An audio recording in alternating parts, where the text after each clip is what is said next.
j'espère que vous allez bien. On se retrouve aujourd'hui pour vous parler de l'affaire Alain Lamarre. En préambule de l'affaire que nous allons évoquer aujourd'hui, précisons que certaines informations sensibles, qui relèvent du ministère de la Défense et du ministère de l'Intérieur, ne sont pas communiquées. Il n'y a pas de volonté d'obstruction, d'affaires sournoises ou une quelconque tentative de dissimulation. Leur divulgation, accessoire de toute façon et de peu d'intérêt documentaire ou narratif, n'apporterait rien de plus à la dure réalité des faits, tels qu'ils se sont relatés, objectivement et de façon très impartiale ci-dessous. Aucun parti n'est pris, aucun jugement n'est porté, aucune thèse soutenue, dont acte.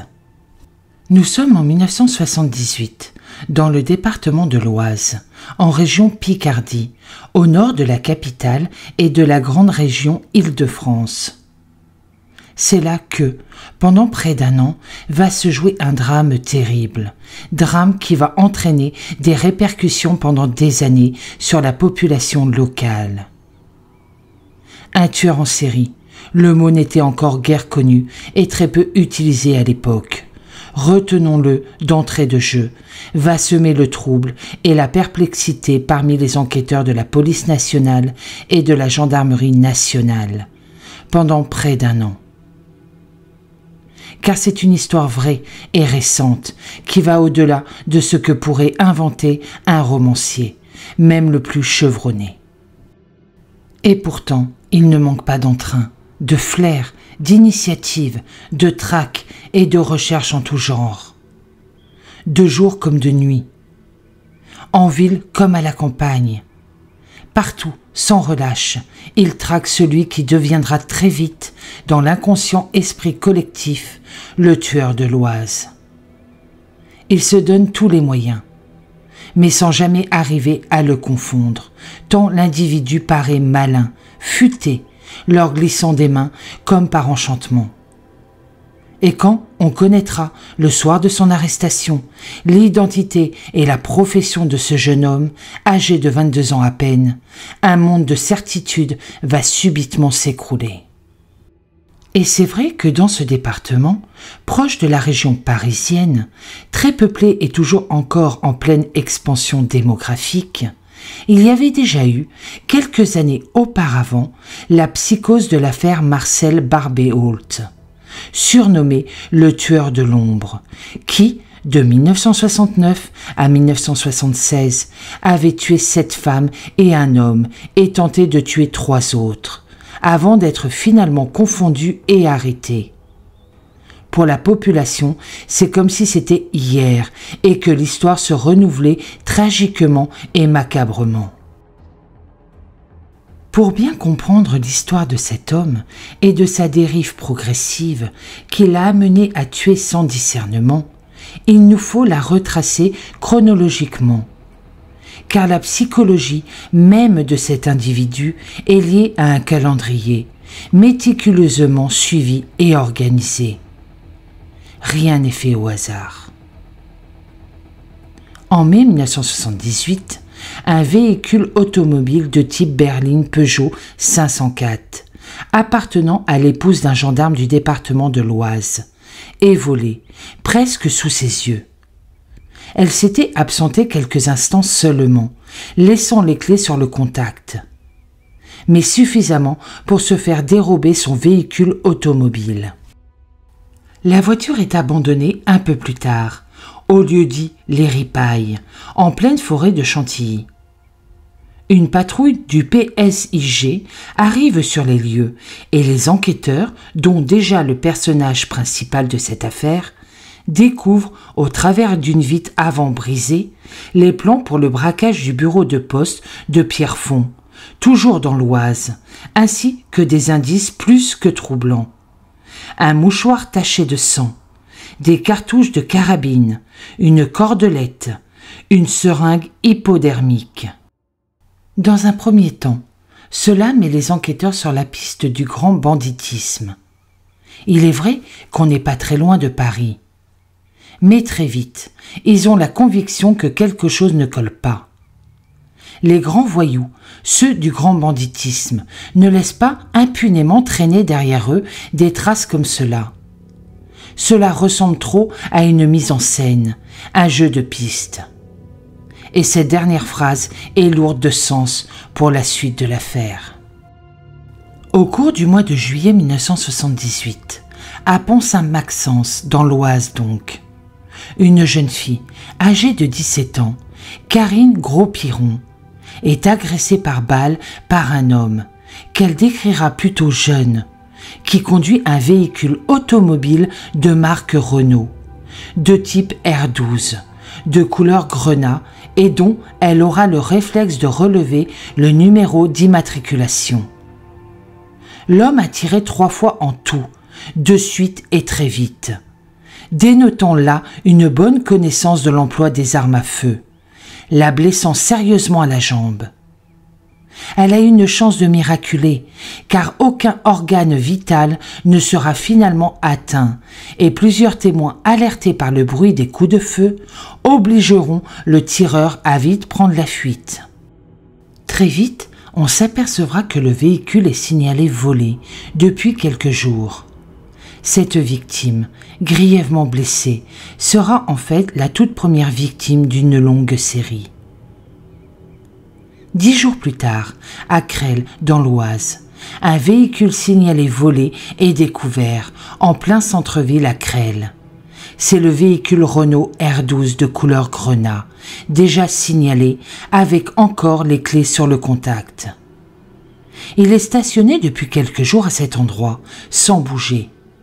Lorsque l'un des policiers de la patrouille qui s'est rendu sur les lieux tente d'ouvrir le véhicule, ce dernier explose et le blesse sérieusement aux mains et au visage. Tant au niveau de la police nationale que la gendarmerie nationale, on est dans une impasse. On n'a aucun élément concret, aucune piste à suivre. On ne sait rien.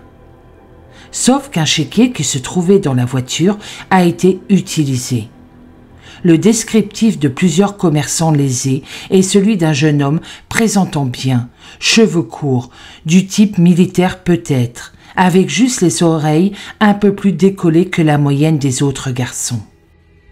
Les actes de ce jeune homme vont très vite devenir de plus en plus graves, et ils vont s'enchaîner dans une espèce de spirale infernale. 2 nouvelles jeunes femmes sont victimes d'agressions, qui ressemble étrangement à la toute première agression commise en juillet 1978. Les faits se déroulent à Compiègne et à Fils-James, toujours dans l'Oise.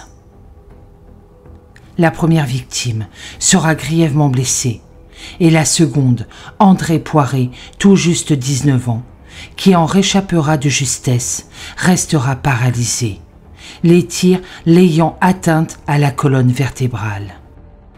Et les services de gendarmerie reçoivent une première lettre anonyme. L'écriture est ronde, un peu penchée sur la gauche. Le style est clair, précis. Il n'y a pas de faute d'orthographe ni de syntaxe. Le style est de type policier, précis, détaillé, explicatif. L'auteur revendique ouvertement l'une des agressions en citant le prénom Karine de l'une de ses victimes. A posteriori, ses propos font froid dans le dos. Une fille de 17 ans qui déambule dans la nuit est une cible que j'affectionne particulièrement. La prochaine fois, je viserai le cœur. Et un document administratif est joint à ce courrier. Il s'agit du certificat d'immatriculation de la Renault R12 volée auparavant. Comme pour insister encore plus lourdement, l'auteur n'a pas pris le soin d'effacer ses empreintes digitales. On retrouve donc, sur la lettre et le certificat d'immatriculation, des empreintes digitales strictement identiques à celles relevées sont les mêmes que celles relevées sur la Peugeot 504 dérobée, il y a quelques mois déjà. Il aurait suffi à ce moment-là, pense le capitaine Jean Pinault, faire écrire tous les gendarmes des unités de gendarmerie départementale et faire procéder ensuite à une analyse graphologique et comparative. La suggestion est rejetée et refusée par la hiérarchie.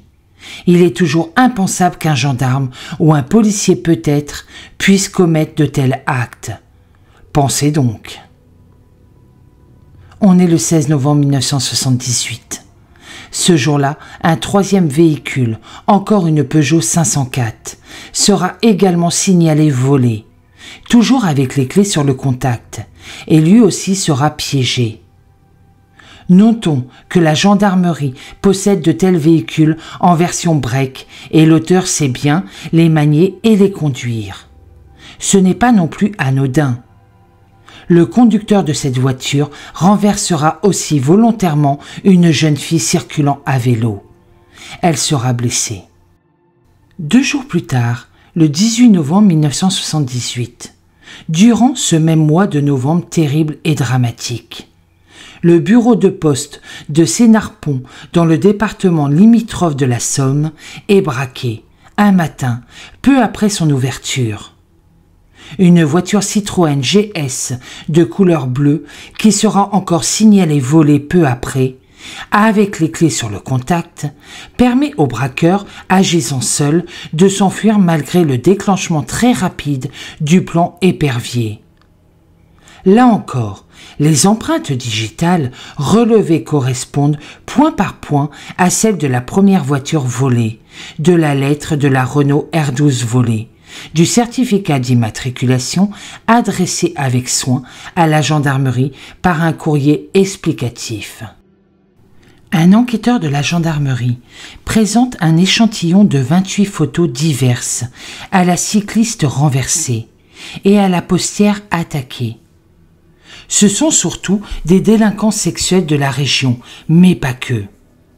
Elle croit reconnaître l'auteur sur l'une des photographies, qu'elle désigne toutes les deux sans hésitation. Et elles ajoutent « en plus jeune ».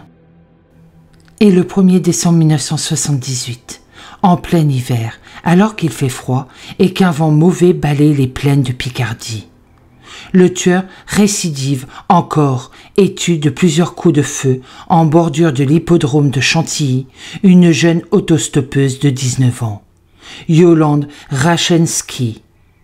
Elle est découverte très grièvement blessée. Son pronostic vital est sévèrement engagé.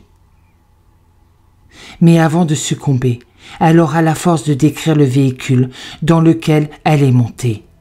C'est une Citroën GS. C'est bien le véhicule qui a servi au braquage du bureau de poste de Sénarpont, il y a peu. La balistique va parler là encore et confirmer, sans contestation aucune, l'utilisation de la même arme à feu, un Beretta 9 mm. Et cette fois-ci, la balistique va parler avec beaucoup de précision et de détails. L'arme utilisée est un pistolet automatique de marque Beretta, de calibre 9 mm court, probablement un pistolet de 1934, arme particulièrement appréciée et recherchée par les militaires et les collectionneurs.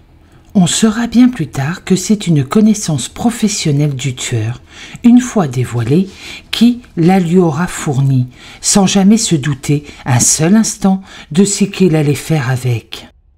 Le 3 décembre 1978, la patrouille du PSIG de Chantilly, à bord de laquelle se trouve encore une fois l'auteur, découvre la Citroën GS signalée volée et ardemment recherchée. Mais là, on a pris ses précautions. Les démineurs de la sécurité civile sont là et dépiègent le véhicule. La série noire ne s'arrête pas pour autant. Le 29 décembre 1978, en pleine trêve des confiseurs, une 4e jeune fille, prénommée André, est grièvement blessée. Elle faisait du stop à la sortie de la gare de Compiègne, dans l'Oise.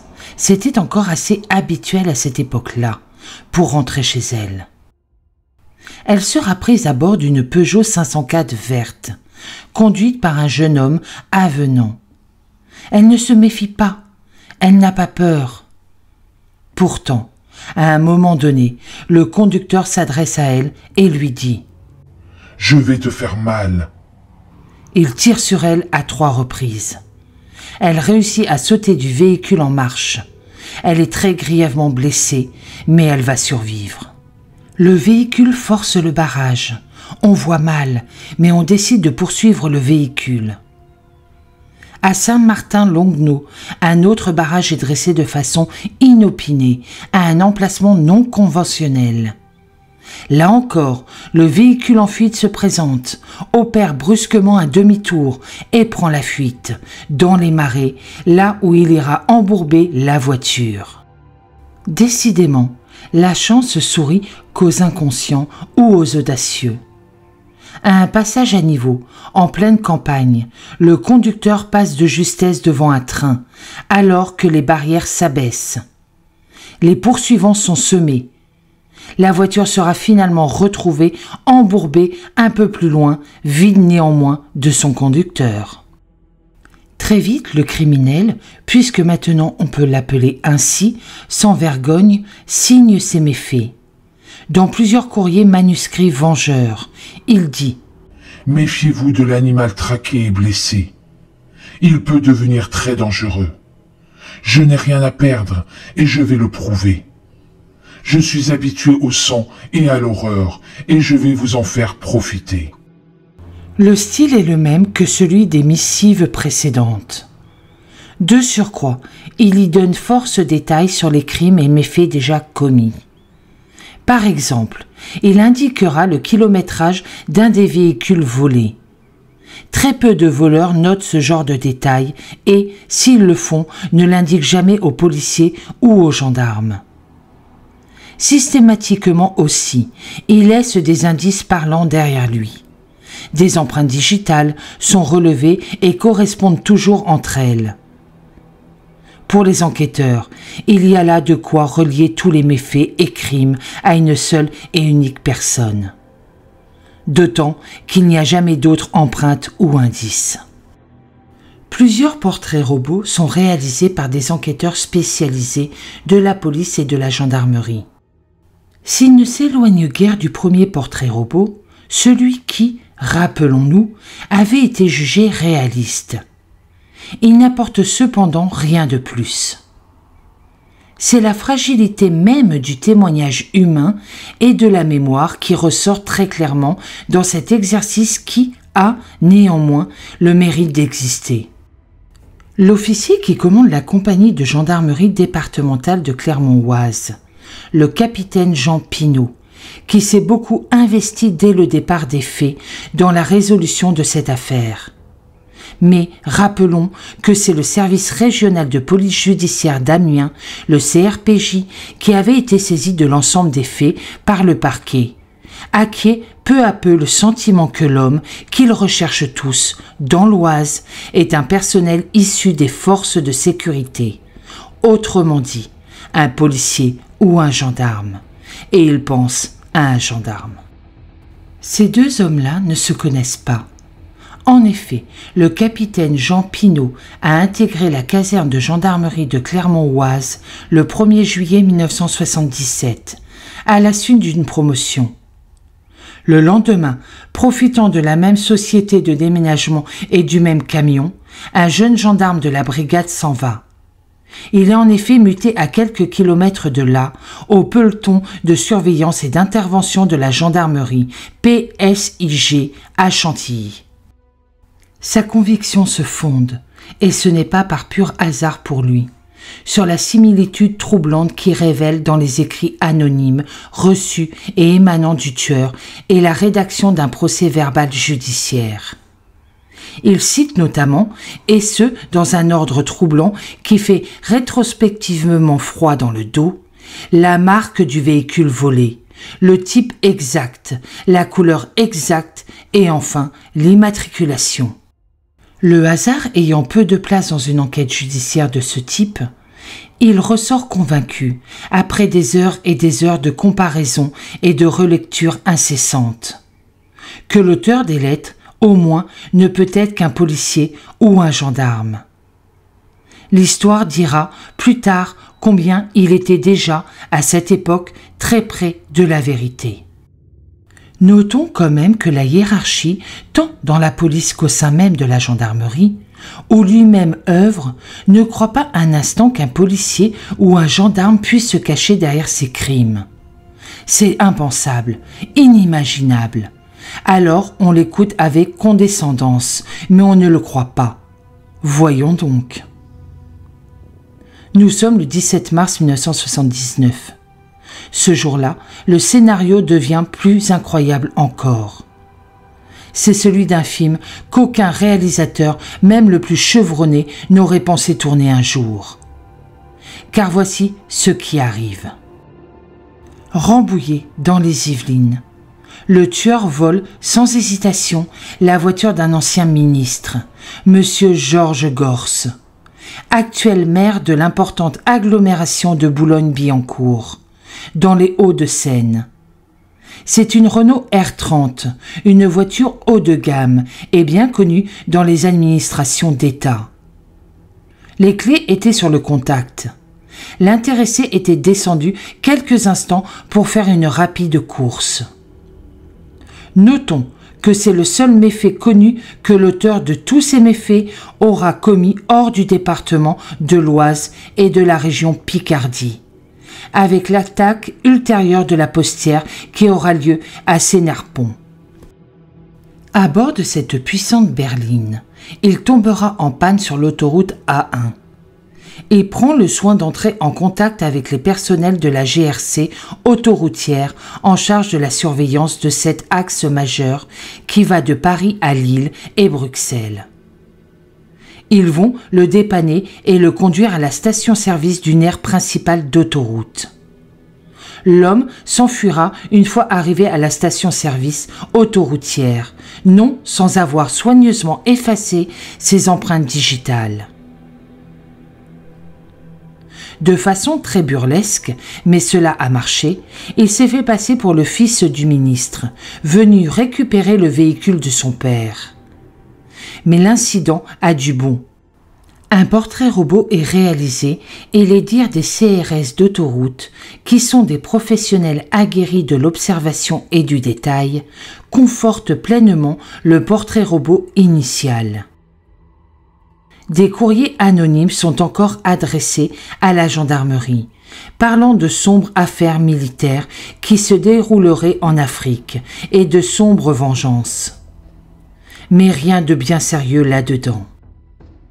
Le 8 avril 1979, 3 semaines à peine après l'épisode rocambolesque de l'autoroute A1, un inspecteur de police de l'antenne de police judiciaire, PJ de Creuil, Daniel Neveu, qui a déjà énormément travaillé sur l'affaire du tueur de l'ombre, 3 ans auparavant, est un gradé de la gendarmerie, Claude Morel, maréchal des logis-chefs, actuellement en poste à la brigade des recherches de la gendarmerie de Clermont-Oise, qui a eu le privilège de côtoyer le jeune homme un temps, puisqu'il était dans la même caserne à Clermont-Oise, mais dans des unités différentes, et a été son collègue. Conjuguent leurs efforts. Eux aussi sont intimement convaincus, comme le capitaine Jean Pinault, qui intègre pleinement leur méthode de raisonnement tactique, qu'ils sont sur la bonne piste.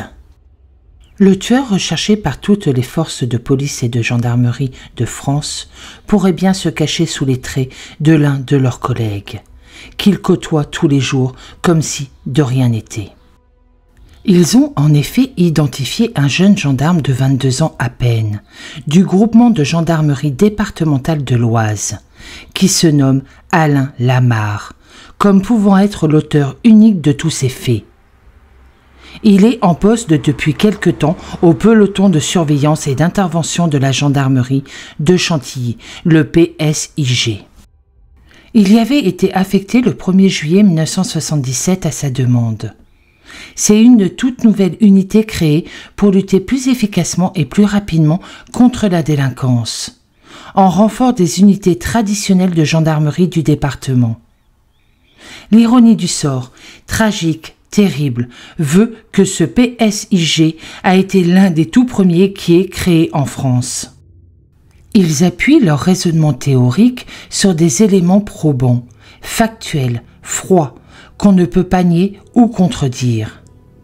en particulier l'analyse graphologique très méticuleuse des missives envoyées par l'individu et les procès-verbaux rédigés par ce jeune gendarme d'une unité de gendarmerie de l'Oise, ainsi que quelques actes manuscrits professionnels qu'il a déjà rédigés, comme par exemple son admission au sein de la gendarmerie nationale quelques années auparavant, révèlent plus que des similitudes. Même si les uns sont manuscrits et les autres dactylographiés, la ressemblance de fond et de forme est énorme. Le graphisme, les tournures de phrases, l'introduction du sujet, l'argumentaire utilisé à chaque fois, l'absence de faute, tout colle. À trop vouloir en faire, l'auteur s'est perdu lui-même. En outre, trop d'éléments démontrent, et il faudrait être aveugle pour ne pas le voir, la connaissance parfaite de l'institution policière et judiciaire, par l'auteur des faits. La connaissance aussi de certains détails, de certaines situations non révélées dans la presse et au grand public, est plus que troublante et semble être une signature. Et c'est ce jeune gendarme qui participe toujours systématiquement à la découverte des véhicules signalés volés ou se rend sur les scènes de crime qui viennent d'être perpétrées pour renforcer ses collègues. C'est certain maintenant, éprouvé par tous les écrits de service. Le tueur participe activement aux enquêtes qui sont systématiquement ouvertes après les crimes et vols perpétrés par l'auteur, lorsqu'ils sont commis en zone gendarmerie, et s'intéresse aux autres, tous les autres, ceux commis en zone police. Il qualifie même l'auteur de salaud de tueur. Il est même entré en contact avec certaines victimes. Il est même souvent le premier à intervenir sur les lieux des méfaits. Tous ces facteurs cumulés dans un espace-temps relativement étroit ne peuvent pas, nous l'avons déjà dit, être le fruit du seul hasard. Là, le tueur est perdu. C'est fini pour lui. Mais il ne le sait pas encore. Même s'il a peut-être eu quelques doutes à certains moments et croit toujours en sa bonne étoile. Le portrait robot dressé et affiné au fil des crimes, et parlant, très parlant même. L'analyse méthodique de la position du jeune gendarme, les jours de commission des faits, est sans appel. Il se trouvait systématiquement, sans aucune exception, en position de repos ou de congé ces jours-là. Le capitaine Jean Pinault, rappelons qu'il commande la compagnie de gendarmerie départementale de Clermont-Oise, et l'adjudant Henri Cavalier, le patron du PSIG, vont procéder à l'arrestation de leurs collègues. On n'ose même pas imaginer ce qui se passe dans leur tête ce soir-là. Mais il leur appartient, quoi qu'il en coûte, d'effectuer leur travail, même s'il est ingrat et très délicat, et de ne pas le laisser aux policiers de l'Oise. Une opération de nuit, montée de toutes pièces et faisant suite à un faux cambriolage, susceptible d'avoir été commis par des gens du voyage, est organisée. Elle permet le rappel en pleine nuit dans les locaux de la compagnie pour faire le point de toutes les patrouilles, dont celle du PSIG où se trouve Lamarre. À son arrivée dans la cour de la caserne, Alain Lamarre laisse son pistolet mitrailleur de dotation dans le break de service, sous la garde d'un collègue. C'est la procédure en vigueur, il ne tique pas, même s'il se montre un peu nerveux et soupçonneux. On va faire le point des investigations en cours avant d'investir le camp des gens du voyage. Ça, c'est la version officielle. Les véhicules sont tous garés dans la cour. Les dernières patrouilles arrivent enfin. Dès qu'il est dans le couloir, Alain Lamarre est aussitôt cerné, fermement ceinturé par derrière, privé immédiatement de tout mouvement, notamment au niveau des bras et des mains. Interpellé au moment exact où il sent le piège se refermer sur lui. Il tente, dans un ultime geste de désespoir, de dégainer une seconde arme de poing qu'il tenait dissimulée sur lui. Il a alors un visage haineux et s'écrie : « Vous avez bien fait de me ceinturer, car sinon je vous abattais tous. » Tout est dit dans ces simples mots. C'en est fini de ses exploits de bravache, mais l'assistance autour de lui est littéralement, et le mot est bien choisi, soufflée. Car sur lui, Alain Lamarre possède aussi un carnet qu'il tient à jour secrètement. Dans les pages intérieures, les enquêteurs retrouveront une liste de collègues qu'il s'était juré d'abattre. Cela, oui, glace le sang. Si les policiers sont quelque peu soulagés, pour la gendarmerie tout entière, cette arrestation est un choc, un véritable tremblement de terre au sein même de l'institution. Si l'hypothèse de la culpabilité d'un gendarme avait certes été évoquée dès le début des crimes, elle avait cependant été vite écartée, par manque de preuves flagrantes, mais aussi parce que la thèse semblait totalement inconcevable pour les enquêteurs et leur hiérarchie. Et pourtant, force est de constater, au soir de l'arrestation d'Alain Lamarre, que l'hypothèse la plus folle, la plus inconcevable, celle à laquelle personne ne croyait, la plus scabreuse aussi, s'est donc bel et bien réalisée. La nuit même de l'arrestation d'Alain Lamarre, un officier général de la région de gendarmerie de Picardie lui intime l'ordre de signer aussitôt une lettre de démission. Pour sauver l'honneur de l'institution, dira-t-il. C'est à la fois généreux pour l'institution et maladroit en matière de suivi administratif et de droit.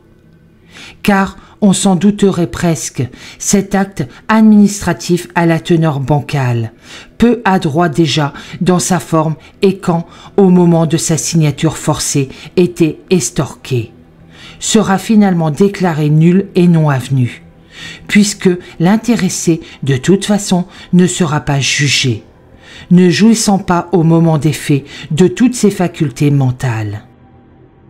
L'enquête judiciaire ne piétine pas. Il est vrai que le trio de fins limiers de la gendarmerie qui a débusqué Alain Lamarre a fait les choses en ordre et en règle. Sur place, à la caserne de Clermont-Oise, une juge d'instruction tout juste nommée par le parquet de Senlis, Madame Marie Brossy-Patin, procède au premier interrogatoire d'Alain Lamarre. Mais ce dernier restera mutique, tout comme il l'a déjà fait devant les gendarmes enquêteurs. Ce sera désormais sa ligne de défense. L'enquête judiciaire menée désormais sur commission rogatoire de ladite juge d'instruction démontrera l'implication formelle et irréfutable, preuve à l'appui d'Alain Lamarre dans une quinzaine de vols de véhicules, dont certains, souvenons-nous, avaient été volontairement piégés par lui, et dans un meurtre et 5 tentatives de meurtre. Sa technique, basée sur des gestes commando, une souplesse de félin, une capacité à se dissimuler hors pair, un silence absolu respecté qui le rendait indétectable, une rapidité d'exécution extraordinaire.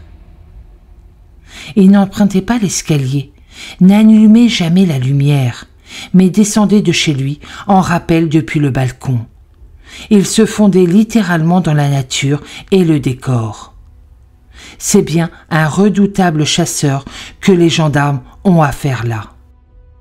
L'arrestation d'un gendarme tueur a rameuté à Chantilly, dès les premières lueurs de l'aube, des meutes de journalistes. Ils essaient de s'insinuer partout, suivent effrontément les voitures de gendarmerie qui convoient l'intéressé de Chantilly à Senlis. La poursuite infernale, mal organisée il est vrai, ira jusqu'à provoquer un accident de la circulation routière, dans lequel un jeune homme de 16 ans, Gérard Bastien, passager d'une motocyclette, trouvera hélas la mort dans le village d'Apremont. Il sera une autre victime, indirecte certes, d'Alain Lamarre. Ça sent la vindicte populaire et les commentaires sont pour le moins acerbes. Très vite, puisque ce sera en date du 30 août 1979, une décision ministérielle leur a dit de l'état de sous-officier de gendarmerie par suite d'infirmité non imputable au service. C'est fini. Alain Lamarre n'est plus gendarme à partir de ce moment-là. Il n'a pas 15 ans de service. Il n'aura pas de solde de personnel en situation d'activité ou de retraite. De fait, sa trop faible ancienneté de service, rappelons qu'il n'a pas 10 ans de service au moment des faits, fait obstacle à tout droit de solde de réforme ou à l'ouverture d'un droit à pension. Mais revenons au principal intéressé et attachons-nous à percer, si tant que c'est possible, sa personnalité très complexe. Qui donc est Alain Lamarre, ce jeune gendarme âgé de 22 ans à peine, qui a impunément défié pendant plus d'1 an toutes les forces de police et de gendarmerie du département de l'Oise, et qui vivait au milieu d'eux? Alain Lamarre est né le 10 juillet 1956 à Fruges, dans le département du Pas-de-Calais. Il est dépeint comme un enfant calme et sage, qui se révélera être plutôt bon élève à l'école, mais sera sérieusement perturbé par les déménagements successifs de la famille. Ils sont 3 enfants dans la famille, et le père porte un drôle de surnom, l'étalonnier. C'est peu flatteur et l'enfant le découvre très vite. Sans grande conviction, dans une adolescence monotone et sans relief, il passe un CAP de chaudronnier, effectue une année de service militaire au sein de la gendarmerie nationale, comme gendarme auxiliaire à compter de 1974. Cela semble lui plaire d'ailleurs. Il est quelqu'un, il porte un uniforme, il est respecté. Dans la foulée, puisqu'il est bon élément et qu'il est bien noté, il intègre l'institution gendarmerie après un stage de formation professionnelle de 6 mois en école préparatoire de gendarmerie. Il a effectué là un parcours somme toute logique. Sauf qu'au niveau médical, personne n'a détecté ou signalé ses problèmes comportementaux. A-t-il obstinément triché ? Délibérément bluffé, effrontément menti? N'a-t-on pas accès à tout son dossier médical? Et pourquoi? Personne ne saura jamais l'entière vérité, mais précisons qu'en ces temps-là, l'informatique n'existait pas et que tout était en version papier. Il a besoin, un besoin effréné, diront les experts psychiatriques, de reconnaissance. Il a une belle voiture Renault R5 TS, sportive et plutôt bien finie, qu'il brade rapidement au beau-frère de l'un des gradés de son unité qui était intéressé et le lui avait fait savoir. C'est pour lui un signe de reconnaissance. Car les psychiatres devaient savoir. L'admission au sein de la gendarmerie est sévère et stricte à ce niveau-là. Plus jeune, il avait déjà mis par 2 fois le feu à des ballots de paille et de bois. La correction du père avait été à la hauteur du méfait. Et la mère s'interrogeait toujours sur les sorties nocturnes de son fils dans les bois et forêts de la région. Alain Lamarre avait en effet l'armée chevillée au corps, avec passion mais aussi avec tous les excès que cela peut comporter. Il rêvait un peu naïvement d'intégrer les unités spéciales, notamment le GIGN, qui venait d'être frais quelques années auparavant. Tout cela lui avait été refusé et il enrageait, sans cependant se remettre en cause. Car il sent bien qu'il étouffe dans cet étroit costume de gendarme bleu nuit, à retrouver des voitures volées, à patrouiller la nuit dans des zones pavillonnaires, à chasser quelques petits cambrioleurs. Lui est un chasseur, un vrai. Ses collègues de travail non plus n'ont pas réagi à sa passion des armes à feu et ses goûts plutôt électiques, tels que le camping de nuit en tenue militaire ou le dessin qui ne montre que des situations militaires. Tout cela ne sera finalement révélé qu'une fois son arrestation intervenue. Ah, si on avait pensé. Oui, mais c'est trop tard. En 1979, il est gendarme et sert donc au PSIG de Chantilly. Notons que parmi de nombreux autres volontaires pour intégrer cette nouvelle unité, il avait réussi avec succès les tests de sélection. Un petit bémol peut venir du fait qu'il a servi pendant un temps, c'était sa première affectation professionnelle à la brigade territoriale de Clermont-Oise, tout proche de l'endroit où le PSIG est créé. Confronté aux écrits qui l'accablent, à ses propres empreintes digitales relevées un peu partout sur les scènes de crime et à une perquisition mémorable menée dans son appartement de fonction où tout l'accable, il reconnaîtra les faits. En effet, des cartes annotées avec des dates, des lieux, des mentions sont retrouvées à son domicile. Il y a ses empreintes digitales dessus. Difficile alors de ne pas reconnaître sa propre implication. On dira bien des choses sur lui, des vérités et des contre-vérités, des exactitudes prouvées et des exagérations sans doute. Une fois arrêté et derrière les lourdes portes d'un hôpital psychiatrique, c'est vrai qu'il n'était plus un danger pour quiconque. La diatribe va se donner bon rôle. On a dit de lui qu'il avait toujours été très prompt à dégainer son arme de service. Cela n'en fait pas un tueur pour autant, et l'encadrement est là qui veille. D'autres que lui ont eu tendance à avoir ce même comportement réflexe. Mais il est exact qu'il a un goût prononcé pour les armes à feu. Il en possède un registre impressionnant qui sera découvert lors de la perquisition menée après son arrestation. On a dit aussi qu'il avait été littéralement fasciné par les 8 crimes de Marcel Barbet-Holt, crimes commis dans un temps proche. Il y a moins de 3 ans, dans une région que de surcroît il connaît bien, le département de l'Oise. En a-t-il fait un modèle? Son mentor? Un exemple? L'histoire est silencieuse à ce sujet. Et pour le moins, il est toujours délicat de prendre position. On parle facilement de ses relations sociales difficiles, surtout avec la gente féminine et la possibilité de pulsions homosexuelles refoulées. Notons qu'elles étaient encore à l'époque très mal perçues au sein de la gendarmerie, époque où elles valaient encore exclusion. Son goût prononcé pour les alcools forts, dont il fait usage assez régulièrement, ne peut pas non plus être démenti. Il est nécessaire à ce stade-là de notre affaire de revenir sur l'enquête judiciaire. Les magistrats instructeurs commandent sans garder plusieurs experts psychiatriques pour étudier le cas d'Alain Lamarre qui les déroute. Une première expertise révélera une forme sévère de paranoïa dans la personnalité d'Alain Lamarre, qui ne l'empêche pas d'être accessible à une sanction judiciaire. Mais aussitôt après celle-ci, en 1980, une seconde expertise psychiatrique décalera l'intéressé pénalement irresponsable. Mais c'est mal connaître les arcanes parfois sinueux de la justice. Une troisième expertise démontre l'inverse et conclut à sa pleine responsabilité pénale. Cette dernière décision sera annulée pour vice de forme.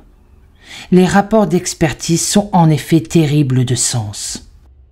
Et c'est finalement en 1982 qu'une ultime expertise psychiatrique confirmera les toutes premières, déclarant Alain Lamarre définitivement irresponsable.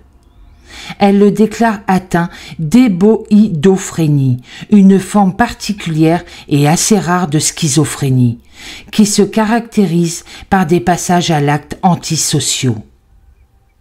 L'expert le décrit comme un homme sec, froid, insensible, qui s'exprime certes avec aisance, mais avec un malaise excidentiel considérable. Il hait les femmes et les gendarmes. Son obsession est d'éliminer les premières et de tourner les seconds en ridicule. En toute logique, il n'y aura donc pas de procès du tueur de l'Oise, aux grandes dames de la population qui ne comprend pas, et des journalistes qui s'interrogent ouvertement, et, aujourd'hui, osons le dire, entretiendront pour longtemps, peu ou prou, cette polémique. Certains pensent même que c'est son statut de militaire de la gendarmerie qui lui a évité un procès. c'est sans doute exagéré et peu en adéquation avec sa propre responsabilité. Précisons que pendant un certain temps, la vie des gendarmes de l'Oise, mais aussi de leur épouse qui travaillait ou faisait des courses en supermarché, enfin de leurs enfants à l'école, dans les parcs, associations et autres clubs de sport, a été particulièrement ardue et difficile. L'ordonnance de non-lieu est rendue en janvier 1983 par le juge d'instruction. Alain Lamarre quitte aussitôt la maison d'arrêt d'Amiens, où il était incarcéré jusque-là, et rejoint le centre hospitalier spécialisé, appelé CHS, de Sarreguemines, dans le département de la Moselle. C'est un établissement hautement spécialisé et réputé de longue date, spécialement adapté aux personnes relevant de cas lourds de psychiatrie. Là-bas, il est admis dans une unité pour malades difficiles, une UMD. Alain Lamarre y séjournera jusqu'en 2011, où il rejoint l'établissement public de santé mentale, EPSM, Val-de-Lys, à Saint-Venant, près de Béthune, dans le Pas-de-Calais, où il se trouve toujours. On dit aussi qu'il y serait employé comme brancardier, mais les sources divergent quant à cette information. De nombreuses émissions de radio et de télévision reviendront quelques années après sur cette affaire du gendarme Alain Lamarre, tueur de l'Oise. Divers livres et plusieurs essais s'attacheront à tenter de comprendre le processus psychologique complexe de ce garçon à la dérive. L'un de ces ouvrages, paru très tôt après les faits, est écrit par un chroniqueur journaliste de l'Oise. Passionné par cette affaire, il l'a suivi dès le départ, avec les enquêteurs. Son récit est sidérant de réalité et d'objectivité. Puis viendra un film, qui sera une réplique plutôt réussie, au moins sur la chronologie des faits et leur intensité dramatique, et qui sortira même au cinéma en 2014. Là aussi, l'ambiance est bien traduite. On sent l'émotion du drame tout le long de la séance. On aime ou on n'aime pas, mais la réalité est traduite, fidèle, sauvage, brutale, implacable. C'est la fin de cette tragique affaire. J'ai une grosse pensée pour les victimes. Je sais que c'est pas habituel que le montage soit fait ainsi, mais malheureusement mon logiciel en a fait qu'à sa tête. J'ai dû finir en podcast. Donc j'en suis désolée. Pour ma part, je vous souhaite une très bonne journée, je vous dis à bientôt dans une prochaine vidéo et surtout prenez soin de vous.